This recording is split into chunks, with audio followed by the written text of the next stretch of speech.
সর্ষে ইলিশ ভাপা অনেকই তো হলো, তাই আজকে ভাবলাম একটু কাসুন্দি দিয়ে ইলিশ মাছের টক বানালে কেমন হয়।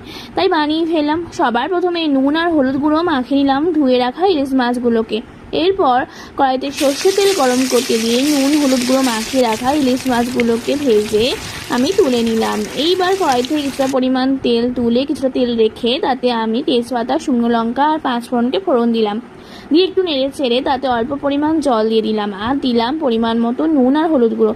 দিয়ে সব কিছুকে মিশিয়ে দিলাম। জলটা ফুটে উঠলে তাতে ভেজে রাখা ইলিশ মাছগুলোকে তুলে দিলাম আর দিলাম পরিমাণ মতো কাসুন্দি। এই কাসুন্দিটা আমার নিজের বানানো, ভিডিও লিঙ্কটা আমি ডেসক্রিপশান বক্সে দিয়ে দেবো।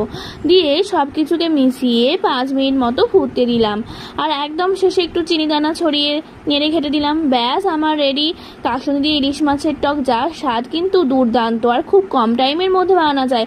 ভিডিওটা ভালো লাগলে লাইক আর সাবস্ক্রাইব করে যাওয়ার অনুরোধ রইল।